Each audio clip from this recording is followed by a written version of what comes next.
මම දන්නවා පහුගිය කාලේ ආර්ථික සංවර්ධනය ආර්ථික ස්ථායීභාවය බොහෝ දුරට කේන්ද්‍ර කරගන්න උත්සාහ කරා මේ යටිතල පාසුකම් වර්ධනය වීම ආර්ථිකයේ මහා පිමි කියලා.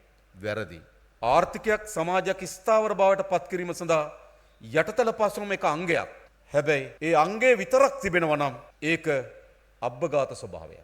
ඒ නිසා එක පැත්තකින් තිබුණේ අපේ රටේ අබ්බගාත ආර්ථික සංවර්ධන උපාය මාර්ගය. ඉදිකිරීම. ඒකෙන්ම රටක ආර්ථික ස්ථායීභාවය නිර්මාණය වෙන්නේ නැහැ. සමාජ ස්ථායීභාවය නිර්මාණය වෙන්නේ නැහැ. ඒ නිසා ස්ථායීකරණ නිර්මාණය වෙන තව පැති ගණනාවකින් කරුණු සම්පූර්ණ විය යුතුයි. ඒ නිසා අපේ රජය මේ ස්ථාවරභාවය නිර්මාණය කරන බහුවිධ පැතිමානයන් ගණනාවකින් යටිතල පහසුකම් එහි එක් කොටසක්. එයා සමානම වැදගත් වැඩ කොටස් ගණනාවක් තිබෙනවා.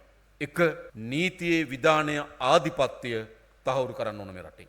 අපි දන්නවා අපේ රටේ නීතියක් තිබුණා තෝරු මූරු බේරෙන හාල් මැස්සු කොටු වෙන.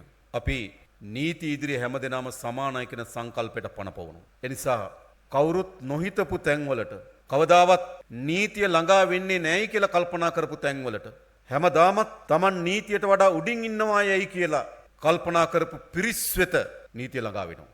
මතක තබා ගන්න. එය කවර බලවේගයකටවත් ආපහු හරවන්න බෑ.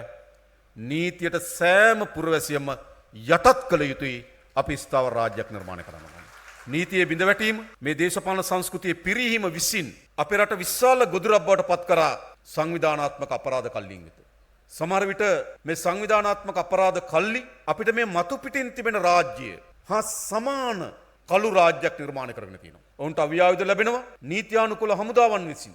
ඔවුන්ගේ කුඩු ප්‍රහාණය කරනවා. ඒ මැඩ පැවැත්වීම සඳහා ඉන්න පොලිසිය විසින්. ඔවුන්ට රැකවරණය දෙනවා. ඒ මැඩ පැවැත්වීම සඳහා ප්‍රතිපත්තිම එකඟතාවය ඇතින දේශපාලන අධිකාරිය විසින්. ඔවුන්ට නීති විරෝධී පාස්පෝර්ට් හදලා දෙනවා. නීති විරෝධී පාස්පෝර්ට් වැළැක්වීම සඳහා තිබෙන ඉමිග්‍රේෂන් එක විසින්.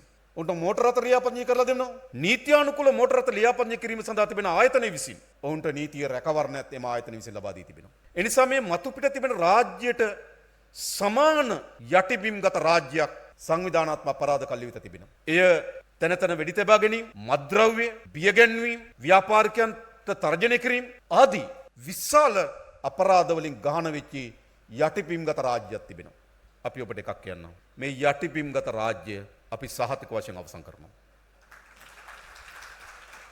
එහෙම නැතුව සංවර්ධනයක් ස්ථාවරභාවයේ පිරිච්චි දරුවන්ගේ අනාගත රැකවරණය සහිත රාජ්‍යයක් නිර්මාණය කරන්න බෑ.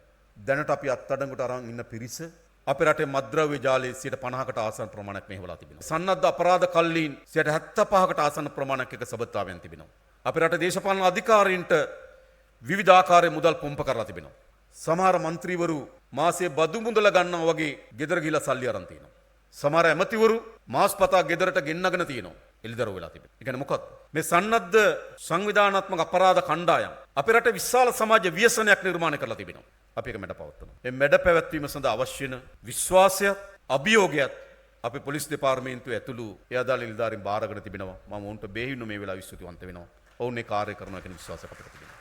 ඊළඟ අපේ මේ දේශපාලන අධිකාරිය පුරා පැතිරී තිබෙන අල්ලස් දූෂණය වංචාව රාජ්‍යක සංවර්ධනයට ඉතාමත් බාධාවක් සමාජ අස්ථාවරභාවයක් නිර්මාණය කරනවා. අපි ඔබට ඉතා පැහැදිලිව කියන්නම් වර්තමාන දේශපාලන අධිකාරිය මහජනගේ මුදල් සතයක් හොරකම් කරන්නේ නැති නාස්ති කරන්නේ නැති දේශපාලන අධිකාරියක් නිර්මාණය කරලා තිබෙනවා.